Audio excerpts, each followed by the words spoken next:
जय महाराष्ट्र, जय महाराष्ट्र, जय महाराष्ट्र, जय महाराष्ट्र।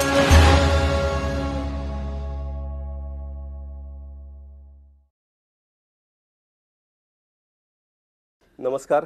माहिती व जनसंपर्क महासंचालनालयाच्या जय महाराष्ट्र कार्यक्रमात मी देवेंद्र पाटील आपलं स्वागत करतो. मंडळी, नुकताच केंद्रीय लोकसेवा आयोगाच्या नागरी सेवा परीक्षेचा निकाल जाहीर झाला आहे आणि गेल्या वर्षीप्रमाणे सुद्धा पहिल्या 4 क्रमांकांवर मुलींनीच बाजी मारल्याचं चित्र आहे. सामाजिक सुधारणांची परंपरा लाभलेल्या महाराष्ट्रातही पहिली येण्याचा मान एका मुलीनं मिळवलाय आणि त्या म्हणजे डॉक्टर कश्मीरा संखे. त्यांना आज आपण आपल्या जय महाराष्ट्र कार्यक्रमात निमंत्रित केलं आहे. त्यांच्याकडून आज आपण जाणून घेणार आहोत की त्यांनी या परीक्षेची तयारी कशी केली, कसा अभ्यास केला, कशी मेहनत घेतली, त्याविषयी त्यांच्याकडून आज आपण जाणून घेणार आहोत. डॉक्टर मॅडम नमस्कार. जय महाराष्ट्र कार्यक्रमात आपलं खूप स्वागत. थँक्यू. सुरुवातीलाच आम्हाला मॅडम जाणून घ्यायला आवडेल आपली प्रतिक्रिया, पहिली प्रतिक्रिया की जेव्हा UPSCचा रिझल्ट लागला आणि आपल्याला कळालं की आपण फक्त पासच झाला नाही तर महाराष्ट्रातून पहिले आला आहात, तर हे ऐकल्यावर आपली पहिली प्रतिक्रिया काय होती? खरं तर UPSCचा निकाल लागणार की नाही त्या दिवशी यावर चर्चा चालू होती टेलिग्रामच्या ग्रुपवर. बरं. तर कोणीतरी असं म्हटलं की बहुतेक उद्या म्हणजे 24 तारखेला नाहीतर संध्याकाळपर्यंत येईल. तर मी निकाल बघणं हे सोडून दिलं होतं आणि तेवढ्यात माझ्या एका मेंटरचा फोन आला आणि त्यांनी मला सांगितलं की तू रिझल्ट बघितलास का? तर मी म्हटले नाही सर. मग ते बोलले की बघून घे आणि आपण भेटू. तर ते जेव्हा असं बोलले आपण भेटू, तेव्हा मला असं वाटलं कुठेतरी की आपण सिलेक्ट झालो आहोत, पण आपण महाराष्ट्रातून फर्स्ट आहोत आणि आपण देशातून 25th याची मला कल्पना नव्हती. इनफॅक्ट ती लिस्ट बघून मी परत त्यांना मेंटरला कॉल केलं आणि मी त्यांना विचारलं सर 25व्या क्रमांकावर माझं नाव आहे, तर हे रँक लिस्ट आहे की ही अशीच प्रोव्हिजनल लिस्ट आहे? तर ते बोलले नो डिअर, ही तुझी रँक आहे 25th आणि तू महाराष्ट्रातून फर्स्ट आहेस. तर मला तेव्हा खूप आनंद झाला आणि खूप चांगलं वाटलं की मी महाराष्ट्रातून फर्स्ट येऊन मी महाराष्ट्राचं पण नाव मोठं केलं. बरं, आपण स्वतः डॉक्टर आहात, डेंटिस्ट आहात, आपण मला वाटतं त्याची प्रॅक्टिस पण सुरू केली असेल, तर पण डॉक्टर असताना वैद्यकीय क्षेत्रात करिअर करण्याचं आपण ठरवलेलं असताना एकदमच UPSCकडे कशा वळालात? मी लहान असल्यापासून मला एक तशी दिशा होती की आपण सिव्हिल सर्व्हिसेसकडे जायचं आणि त्यामागचं श्रेय म्हणजे माझ्या आईला आणि बाबांना. ते मला नेहमी किरण बेदी जे IPS होते त्यावेळेस त्यांनी काय काम केले आणि देश हितात ते काय काम करतात आणि असे अनेक सिव्हिल सर्वंट्स कसे देश हितात काम करतात त्याबद्दल न्यूजपेपरमध्ये जे यायचं ते मला वाचून दाखवत होते. त्याचबरोबर एक सकारात्मक विचार आणि देशभक्ती या अशा काही गुण माझ्यामध्ये लहानपणापासून होत्या, ते म्हणजे माझ्या आईबाबांमुळे. तर त्यामुळे मला असं आधीपासून होतं की आपण सिव्हिल सर्व्हिसकडे पुढे वळायचं, पण एक प्लॅन B म्हणून किंवा एक स्टेबल करिअर ऑप्शन म्हणून आणि एक लोकसेवेसाठी सुद्धा मला डॉक्टर व्हायचं होतं. तर म्हणून मी डेंटिस्ट हे निवडलं आणि ते करताना मी अभ्यास चालू केला होता. मॅडम, आपली कौटुंबिक पार्श्वभूमी काय आहे आणि आपलं हे करिअर करत असताना घरच्यांचं पाठबळ कसं मिळालं आपल्याला? माझी आई निसर्गोपचार प्रॅक्टिस करते आणि माझे वडील आहेत ते एका प्रायव्हेट सेक्टरमध्ये ऑइल कंपनीमध्ये काम करतात. त्या व्यतिरिक्त माझी मोठी बहीण ती सुद्धा डेंटिस्ट आहे आणि माझा एक लहान भाऊ आहे, तो आता इंजिनिअरिंग करतोय. तर या चौघांचा मला खूप सपोर्ट होता.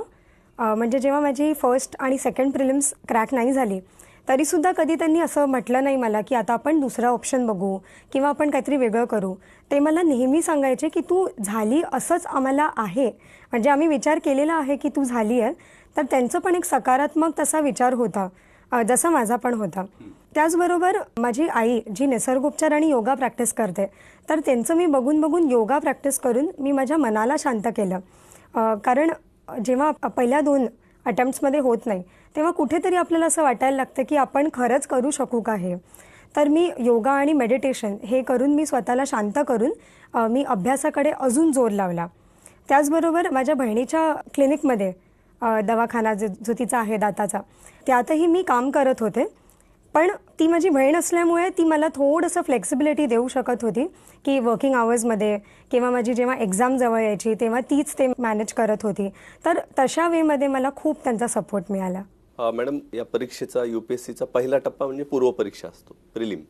त्या पूर्वपरीक्षेची तयारी आपण कशी केली? प्रिलिमसाठी मी काही करंट अफेअर्सचे मॅगझिन्स येतात जे मार्केटमध्ये अवेलेबल असतात. ते मंथली म्हणजे एव्हरी मंथचे एक मॅगझिन्स असतात. त्यातून मी जे प्रिलिम्स रिलेटेड किंवा जे शॉर्ट नोट्स आहेत ते मी रिवाईज करत होते आणि ते around 18 months of current affairs तेवढं आम्हाला ते करावं लागत होतं प्रिलिम्ससाठी.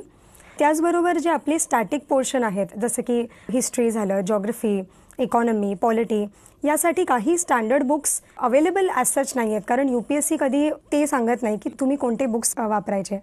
पण एक सिलेबस दिलेला असतो, तर त्यानुसार त्याला स्टिक करून मी काही जे थोडे स्टँडर्ड बुक्स होते जसे की NCERTs त्यांच्यातून नोट्स बनवले आणि त्या स्वतःच्या हाताने लिहिलेल्या नोट्स मधूनच मी रिव्हिजन करत होते, वारंवार रिव्हिजन करत होते आणि त्याच्याने कुठे मला प्रिलिम्समध्ये त्याची मदत झाली आणि त्याची मला मेन्समध्ये पण मदत झाली.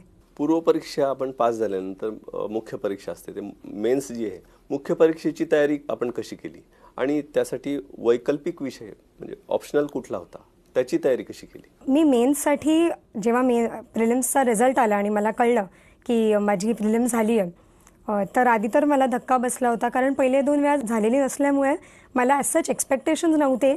पण मी एकदम बिंदास वेमध्ये देऊन आले होते पेपर. मग तिथे नाव बघितल्यावर आता कसं करायचं त्याच्यात मी विचारात पडले. तर मी असा निश्चय घेतला की आपण ठाण्यातूनच करायचं. मी दिल्लीला नाही जायचा असा विचार केला आणि ठाण्यातून घरातनंच मी काही टेस्ट सिरीज लावले. तर त्या टेस्ट सिरीज त्याचबरोबर मी जे प्रिव्हियस इयर्स क्वेश्चन जे UPSCने ऑलरेडी विचारले होते त्यावर मी आन्सर्स रेडी केले आणि ते आन्सर्स माझ्या मेंटॉर्सला किंवा जे मला मदत करत होते, जे गाईड करत होते, काही जे IPS ऑफिसर्स पण होते, त्यांना मी ते पाठवून ते इव्हॅल्युएट करून त्याच्यात काय ॲड करू शकतो किंवा कुठे मी सुधारू शकते स्वतःला ते मी करत होते. दुसरी गोष्ट म्हणजे माझं जे ऑप्शनल सब्जेक्ट होतं ते म्हणजे अँथ्रोपॉलॉजी. तर अँथ्रोपॉलॉजीचा एक फाउंडेशन मी घेतला होता आणि त्या फाउंडेशनवर मी जे न्यूजपेपरमध्ये पुन्हा काही न्यूज येतात, कारण अँथ्रोपॉलॉजीमध्ये आदिवासींचं खूप त्यात पोर्शन असतो, तर ते जे न्यूज क्लिपिंग्समध्ये कुठे ओडिशाला किंवा कुठे झारखंडला काही गोष्टी ज्या व्हायच्या किंवा महाराष्ट्रात सुद्धा, ते मी त्यात ॲड करून त्याला अजून डायनामिक करून आणि त्याला प्रेझेंटेशन वाईज चांगलं करून ते मी पक्का केलं आणि तशा प्रकारे मी मेन्सची तयारी केली. ऑप्शनलला अँथ्रोपॉलॉजी घेण्याचं काय कारण होतं? मी मेडिकल बॅकग्राऊंडमधून असल्यामुळे, परंतु मी BDS केल्यामुळे मेडिकल सायन्स हा ऑप्शनल मी घेऊ शकत नव्हते, कारण आम्हाला BDSमध्ये ऑल्दो आम्हाला मेडिकल सब्जेक्ट्स असतात पण ते एवढ्या डेप्थमध्ये नसल्यामुळे तो ऑप्शन मी बाजूला केला होता. त्याचबरोबर मी अँथ्रोपॉलॉजी बघत होते, तर अँथ्रोपॉलॉजीमध्ये सुद्धा काही असे टॉपिक्स होते जे माझ्या मेडिकलबरोबर ओव्हरलॅप करत होते. तर मला असं वाटलं की आपण हे थोडं सोप्या प्रकारे करू शकतो, कारण ऑलरेडी बेस आहे. आणि करता मला अजून त्यात इंटरेस्ट आला, कारण ह्याच्यात ह्युमॅनिटीजचा पण थोडासा पार्ट असतो, सोसायटीबद्दल, कल्चरबद्दल. तर माझा इंटरेस्ट पण त्यात वाढत गेला आणि तशा प्रकारे मी अँथ्रोपॉलॉजी केलं. ह्या अँथ्रोपॉलॉजी बरोबरच मेन्समध्ये इतरही विषय होते, त्यांची तयारी कशी केली? त्यांच्या तयारीसाठी मी जे स्टँडर्ड बुक्स ज्यावर मी नोट्स बनवून ठेवले होते तेच मी वारंवार रिवाईज करत होते. त्याचबरोबर जे प्रिव्हियस इयर्स म्हणजे 2013 पासून काही प्रश्न जे UPSCने विचारले होते ते मी सगळे लिहून काढले होते आणि मला एक पॅटर्न कळला की काही प्रश्न आहेत ते कधी रिपीट होतात. आणि यावेळेस सुद्धा तसं झालं की जसं गुप्ता आणि चोला एम्पायर, ते असे काही जे आयकॉनिक एम्पायर्स असतात किंवा काही आयकॉनिक इंडस्ट्रीज असतात, ॲग्रिकल्चर सेक्टर असतं, या काही टॉपिक्स असतात ज्यावर UPSC रिपीट करत असतात क्वेश्चन्स. तर ते थोडं मला म्हणून सोपं गेलं मेन्स लिहिणं. पण एक म्हणजे मी नेहमी रायटिंगचा खूप प्रॅक्टिस करत होते. मेडिकलमधून आलेली असल्यामुळे मला लिहिण्याची सवय होतीच आणि फास्ट पण लिहत होते मी. पण फास्ट बरोबर रेलेव्हंट कॉन्टेंट आणि चांगली handwriting along with good presentation, कारण फक्त लिहिणं हे UPSC मागत नसतं. एक्झामिनर पण बोर होऊन जाईल की तुम्ही फक्त लिहिलेलं आहे आणि काही डायग्रामॅटिक प्रेझेंटेशन जर नसतील तर त्यांना पण मार्क्स द्यावेसे वाटत नाही. तर मी डायग्रामॅटिक रेप्रेझेंटेशन्स, फ्लो चार्ट्स या सगळ्यांनी मी माझे जे आन्सर्स होते त्यांना ब्युटिफाय करून अजून चांगलं करत होते. मॅडम, या परीक्षेत निबंध म्हणजे एसे पण आपल्याला लिहावा लागतो, तर त्याची तयारी कशी केली होती, त्याचा अनुभव कसा होता? एसेसाठी ॲज सच मी वेगळी तयारी केली नव्हती, पण जे आपले न्यूजपेपर्स असतात स्टँडर्ड जे मोस्ट कॅन्डिडेट्स वाचतात, तर त्या न्यूजपेपरमधले जे एडिटोरियल सेक्शन्स असतात ते एडिटोरियल सेक्शन्स अशा वेमध्ये फॉर्म्युलेट किंवा फ्रेम केलेले असतात की त्यांना एक चांगलं इंट्रोडक्शन आणि स्ट्रक्चर्ड बॉडी आणि कन्क्लुजन असतं. तर हे वाचून वाचून मला कुठेतरी कळलं होतं की एसे कसा लिहायला पाहिजे. तर हेच करून मी एसे लिहिला. मला वाटतं पहिला जो एसे लिहिला तो एक्झामच्या 3 आठवड्यां पहिलेच लिहिला होता आणि मला थोडी भीती वाटली होती की मी खूप लेट चालू केलं, पण अभ्यासच एवढा होता की एसेला मला एवढं लक्ष द्यायला जमत नव्हतं. तरी मी 10 एसेज लिहिले आणि ते IPS वैभव निंबाळकर म्हणून आहेत, ते आसाम काडरला होते त्यावेळेस. तर त्यांचा एसेमध्ये स्कोर चांगला आला होता त्यांच्या बॅचच्या वेळेला. तर त्यांना मी ते पाठवले आणि त्यांनी मला काही फीडबॅक दिले, काही व्हॅल्यू एडिशन्स दिले आणि त्याने माझं एसे चांगलं झालं आणि फॉर्च्युनेटली मला चांगले मार्क्स आले एसेमध्ये. मुख्य परीक्षेत यश मिळाल्यानंतर इंटरव्ह्यू मुलाखत हा महत्त्वाचा टप्पा असतो. तर या मुलाखतीची तयारी नेमकी कशी केली आणि मुलाखतीच्या वेळेचा अनुभव आपला कसा होता? कुठले कुठले प्रश्न विचारले? मी याआधी कधी इंटरव्ह्यूज दिले नव्हते, तर मला थोडीशी भीती होती की इंटरव्ह्यू आता कसं द्यायचा आपण, कारण मी डेंटिस्ट होते आणि कुठे असं जॉबसाठी इंटरव्ह्यू दिलेला नव्हता मी. तर त्यात मला महेश भागवत सर आहेत आणि त्याचबरोबर अजून दुसरे मेंटॉर्स, त्यांचा एक कॉमन ग्रुप होता व्हॉट्सॲपवर आणि त्यावर ते 24/7 ते अवेलेबल असायचे. जस्ट अ कॉल अवे असंच मी म्हणेन. काही डाऊट आले तर त्यांना कॉल करून आणि त्यांच्या बिझी शेड्यूलमधून पण ते सगळे ऑफिसर्स हेल्प देत होते आम्हाला. आणि त्याचबरोबर मी काही मॉक इंटरव्ह्यूज लावले होते. त्यातलं एक म्हणजे ओल्ड महाराष्ट्र सदनला आपल्या महाराष्ट्र सरकारने जी केली आहे व्यवस्था, तिथे पण मी दिलं होतं. आणि जसं त्या मॉक इंटरव्ह्यूमध्ये प्रश्न विचारले होते तसे खूप सिमिलर मला ॲक्च्युअल इंटरव्ह्यूमध्ये पण आले होते. ॲक्च्युअल इंटरव्ह्यूचा एक्सपिरियन्स माझा बोर्ड कॉर्डियल होती. त्यांनी मला काही प्रश्न डेंटलवर विचारले आणि मी स्वतः नॅचरोपॅथीमध्ये डिप्लोमा कोर्स केल्यामुळे त्यांनी मला हे सुद्धा विचारलं की डेंटल एक ॲलोपॅथीच्या बाजूला जाणारं फील्ड आहे आणि नॅचरोपॅथी म्हणजे ऑल्टरनेट मेडिसिन. तर ते मला म्हणत होते की don't you think there is a dissonance किंवा डिस्क्रिपन्सी. तर मी त्यांना असं सांगितलं की no sir, rather they can compliment each other. ते एकत्र ॲलोपॅथी आणि ऑल्टरनेटिव्ह एकत्र मिळून पेशंटला ओव्हरऑल होलिस्टिक हेल्थकेअर देऊ शकतं. नॉट जस्ट क्युरेटिव्ह पण एक प्रिव्हेंटिव्ह ॲस्पेक्टसुद्धा आणि मेंटल वेलबिंग पण करू शकतं. तर मला वाटतं ते उत्तर त्यांना आवडलं. हो, त्यामुळे मला इंटरव्ह्यूमध्ये पण चांगले मार्क्स. आणखी कुठले प्रश्न विचारले, काय आठवतात? हो, मी साडी घालून गेले होते तर त्यांनी मला साडीचं फ्युचर इंडियामध्ये काय बघतेस तू असं त्यांनी मला विचारलं होतं. तर त्यावर मी उत्तर दिलं की ऑल्दो आपल्याला असं वाटतं की साडी आता नवीन जनरेशन कमी घालते, पण तरीही साडीमध्ये पण आपण बघतो की वेगळे ड्रेपिंग टेक्निक्स किंवा फॅशनमध्ये त्याला इंटिग्रेट करणं हे असं होतं आहे. त्याचबरोबर मी उल्लेख दिला होता त्या ओडिशाचे एक मॅरेथॉन रनर ज्यांनी मँचेस्टरच्या मॅरेथॉनमध्ये साडी घालून, संबलपुरी साडी घालून त्यांनी मॅरेथॉन फिनिश केली आणि त्यांनी ते स्टिरियोटाईप ब्रेक केलं की मॅरेथॉनसाठी तुम्हाला शॉर्ट्सच किंवा काही ड्राय फिट किंवा स्पोर्ट्सवेअरच घालून तुम्ही करू शकता. सो त्याच्याने पण ते साडीला खूप तेव्हा एक्सपोजर मिळालं होतं. आपण म्हणालात की मुलाखतीची तयारी करताना आपण महाराष्ट्र सदनमध्ये नवी दिल्लीला होतात, तर म्हणजे महाराष्ट्र सदनची, महाराष्ट्र शासनाची आपल्याला मदत झाली.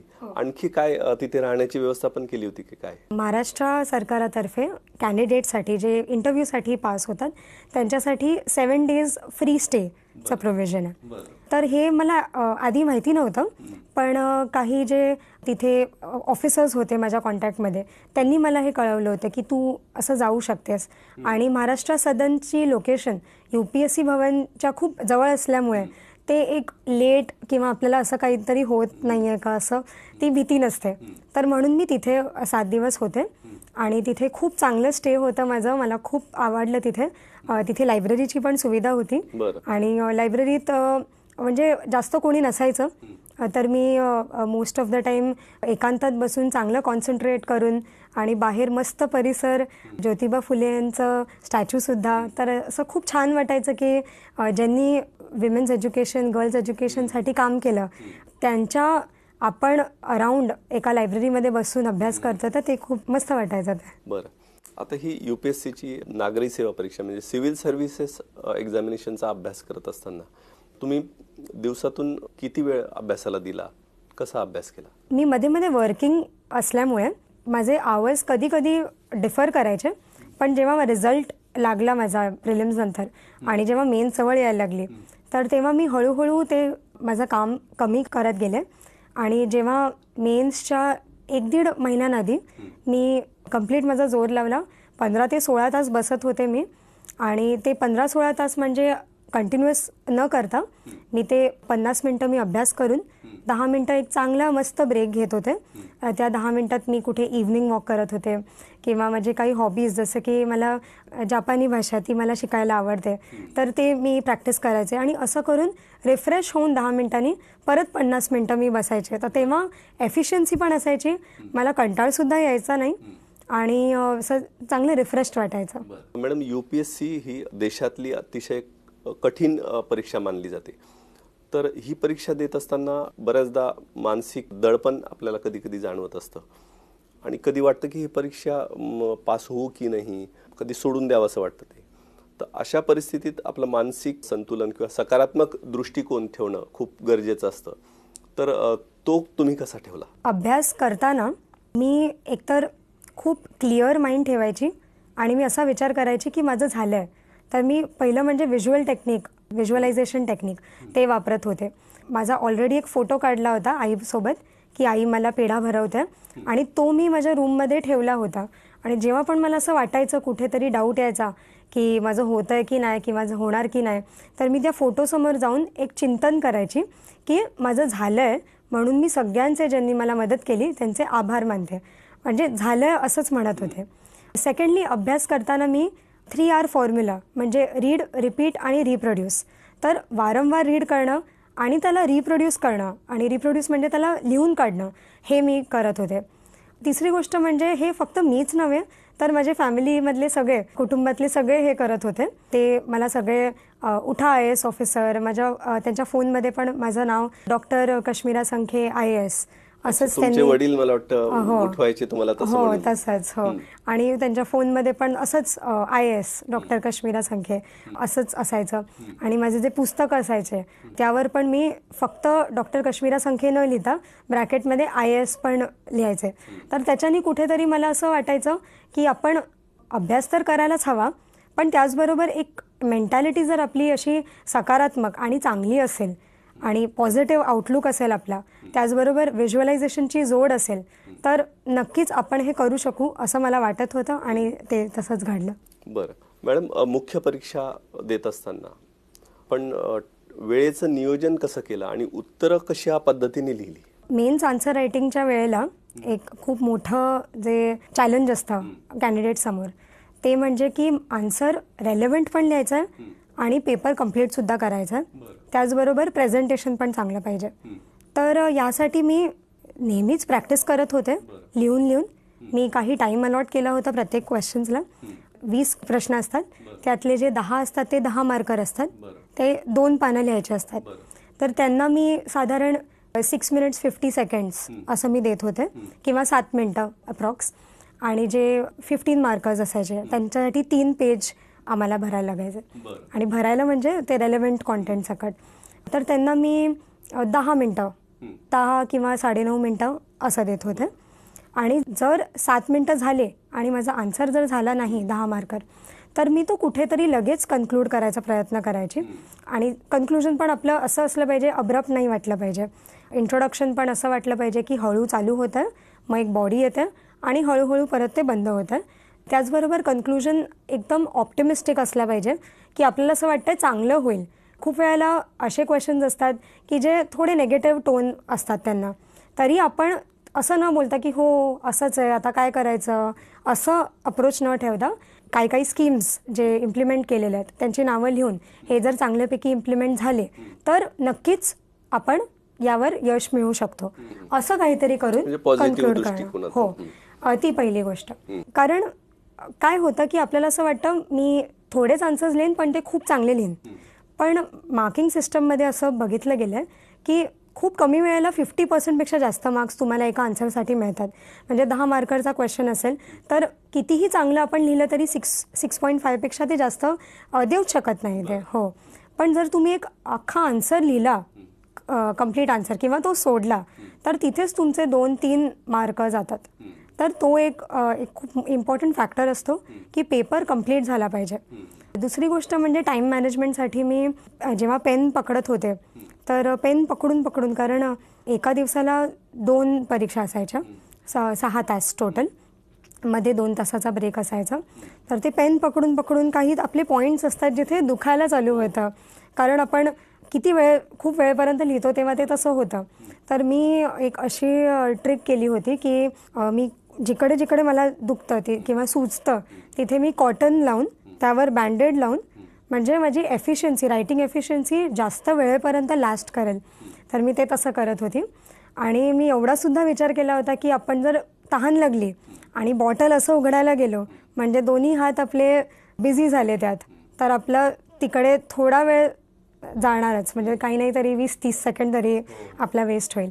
तर मी स्ट्रॉवाली एक बॉटल घेतली आणि लिहिताच मी ते उचलायचे, थोडंसं हाफ सिपच पिऊन ते हाफ सिपच तोंडात घुळवून ते प्यायचे, म्हणजे माझ्या बॉडीला पण असं वाटायचं की पाणी पिलं असं.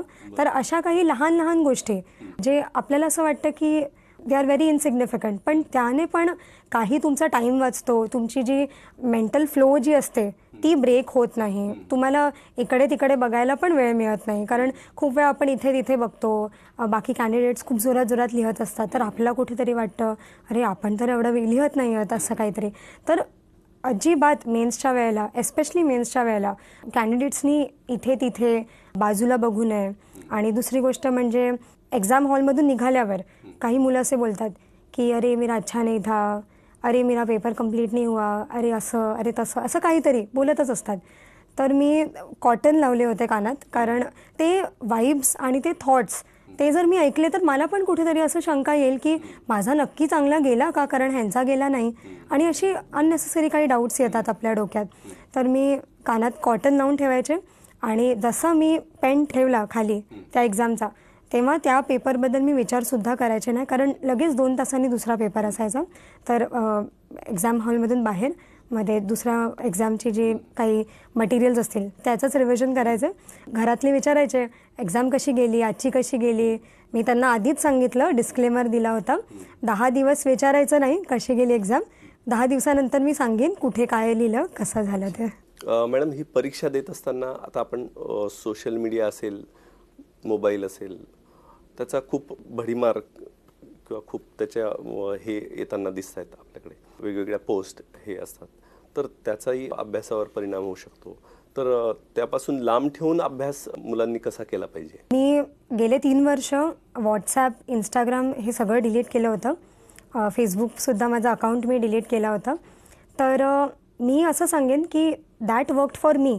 पण काही कॅन्डिडेट्स असे असू शकतात की ज्यांना ऑनलाईन कंटेंट जास्त मिळतं आहे, आणि एस्पेशली यूट्यूबवर खूप आउटरीच प्रोग्राम्स असतात, खूप जे झालेले ऑफिसर्स आहेत त्यांचे काही टिप्स किंवा असे काही ट्रिक्स, अनुभवसुद्धा. त्यासाठी आपण सोशल मीडिया वापरू शकतो, पण एक आपल्याला स्वतःकडे कंट्रोल असला पाहिजे की कुठे आपण जे सोशल मीडिया वापरतो आहे त्याचा फायदा आपल्याला प्रेपरेशनमध्ये होतो आणि कुठे नाही होत आहे. तर जे आता इंस्टाग्रामवर हार्डली काही कॉन्टेंट असं येतं जे खूप फारसं आपल्याला बेनिफिशियल असतं, आणि मोस्ट कॉन्टेंट असं असतं की लाईफस्टाईल बेस्ड फोटोग्राफ्स किंवा पिक्चर्स हे जास्त असतात. तर ते मी कम्प्लिटली लांब ठेवले होते. व्हॉट्सॲपसुद्धा मला खूप मेसेजेस काही यायचे की रिझल्ट काय हे ते, तर ते सगळं करण्याच्या आधीच मी व्हॉट्सॲप पण डिलीट केला होता. मी व्हॉट्सॲप आत्ताच जेव्हा माझं मेन्सचा रिझल्ट लागला तेव्हा काही जे ऑफिसर्स होते जे फ्री हेल्प किंवा असं काही गायडन्स देत होते, तर त्यांनी मला सांगितलं की व्हॉट्सॲप ग्रुप आहे, तर you will have to come on WhatsApp. तर तेव्हासुद्धा मी एक वेगळा नंबर घेतला स्पेशली, म्हणजे जो इतरांना माहिती नाही तसा नंबर घेतला, म्हणजे कम्प्लीट आयसोलेशन आणि कम्प्लीट फोकस ऑन इनवर्ड, आतल्या बाजूला फोकस, बाहेरच्या बाजूला नाही. आपल्याकडे मी फोकस करू शकेन ते करण्यासाठी मला सोशल मीडिया, मला असं वाटलं की मी ते लांब ठेवणं बरं आहे. तर मी तसंच केलं होतं. यूट्यूबवर काही ट्रिक्स किंवा टिप्स किंवा असे काही मोटिवेशनल व्हिडिओज ते मी बघत होते, पण apart from that nothing. Madam, आता एक शेवटचा प्रश्न. UPSC देणारे किंवा स्पर्धा परीक्षा देणारे आपले महाराष्ट्रातले जे युवक युवती आहेत, तरुण मुलं आहेत, तर त्यांना जर या परीक्षेकडे वळायचं असेल आणि यश मिळवायचं असेल तर त्यांना आपण काय सल्ला द्याल? ज्यांची जस्ट 10वी झाली आहे आणि ज्यांना करिअर गायडन्स पाहिजे, ज्यांना पुढे सिव्हिल सर्व्हिस करायचं आहे, तर त्यांनी, मी सांगेन त्यांना की आपण सिव्हिल सर्व्हिस तर करायचंच आहे आपल्याला, सिव्हिल सर्व्हिसची तयारी, पण त्याचबरोबर एक प्लॅन बी ठेवणं गरजेचं आहे. कारण सिव्हिल सर्व्हिस हे थोडं अनप्रेडिक्टेबल आहे आणि त्यामुळे कसं होतं की 3 टप्पे असल्यामुळे 3ही टप्प्यात आपलं होणारच की नाही त्यावर एक थोडीशी शंका असते. मी असं सांगेन की आपण पॉझिटिव्हच विचार केला पाहिजे, पण त्याचबरोबर आपण सावध राहिलं पाहिजे. जर हे नाही झालं तर आपल्याकडे एक चांगला स्टेबल करिअर ऑप्शन पाहिजे. तर 10वी नंतर 12वी नंतर एक स्टेबल करिअर ऑप्शन आपल्याकडे रेडी असला पाहिजे. त्याचबरोबर ते करत असताना त्याचा अभ्यास म्हणजे ग्रॅज्युएशन करत असताना तुम्ही न्यूजपेपर्स वाचू शकता आणि तुम्हाला जर तसा वेळ असेल, तुमच्या ग्रॅज्युएशनची जी प्रोफेशन असेल त्यानुसार तुम्हाला जसा वेळ मिळेल तसं तुम्ही न्यूजपेपर्स आणि काही पुस्तकं वाचू शकता. मी हे केलं होतं. पण जर तुमचं ग्रॅज्युएशन खूप डिमांडिंग असेल, जसं की MBBS किंवा इंजिनिअरिंग किंवा असं काही ज्याच्यात तुम्हाला वेळ कमी पडतोय, तर तशा वेळेला मी असं म्हणेन की तुम्ही कम्प्लिटली फोकस करा तुमच्या ग्रॅज्युएशनवर. कारण असं नको व्हायला की अर्ध हे अर्ध ते, कारण आपण कॉशियस पण राहिलं पाहिजे आणि प्रॅक्टिकल राहिलं पाहिजे. तर मी हे सजेस्ट करेन, जर कोणी लेट डिसिजन घेतला तर लेट डिसिजनचा हा अर्थ असतो की त्यांना एज लिमिट कमी पडते. तर त्यांनी जेवढा UPSCच्या गाईडलाईन्समध्ये आहे तेवढंच त्यांनी अभ्यास केला पाहिजे. भरमसाठ अभ्यास नको. काही जे कोर बुक्स असतात जसे की NCERTs असतात किंवा न्यूजपेपर रीडिंग्स असतात, काही मॅगझिन्स असतात, योजना वगैरे, तर तेच फक्त वाचून पण आपण हे करू शकतो, सेल्फ स्टडीने करू शकतो. मी सेल्फ स्टडीज केलं होतं. खूप वेळ असं पण होतं की प्रिपरेशन करताना आपण आजूबाजूचे लोक काय करतायत, ह्यांनी किती अभ्यास केला, त्यांनी किती केला, ह्याची किती झाली, तिची किती झाली रिव्हिजन, तर ह्याच्याकडे आपलं लक्ष असतं. तर ते न करता कम्प्लीट आपले जे ध्यान आणि जे फोकस ते इनवर्ड म्हणजे स्वतःकडे असलं पाहिजे. कारण सगळ्यांचे केपेबिलिटीज वेगळे असतात. मंडळी, तर या होत्या डॉक्टर कश्मीरा संखे यांनी महाराष्ट्रातून UPSC परीक्षेत प्रथम क्रमांक मिळवून आपल्याला एक महाराष्ट्रासाठी अभिमानाची गोष्ट आपल्यासाठी त्यांनी मिळवून दिलेली आहे. डॉक्टर कश्मीरा, आपण इथं आल्यात आणि आमच्या प्रेक्षकांना, भावी विद्यार्थ्यांना, स्पर्धा परीक्षेत जे करिअर करू इच्छितात अशा सगळ्या विद्यार्थ्यांना त्यांच्यासाठी अतिशय उपयुक्त अशी माहिती आपण दिलीत. त्याबद्दल माहिती आणि जनसंपर्क महासंचालनालयाच्या वतीने मी आपले आभार मानतो. धन्यवाद. धन्यवाद. जय महाराष्ट्र, जय महाराष्ट्र, जय महाराष्ट्र, जय महाराष्ट्र.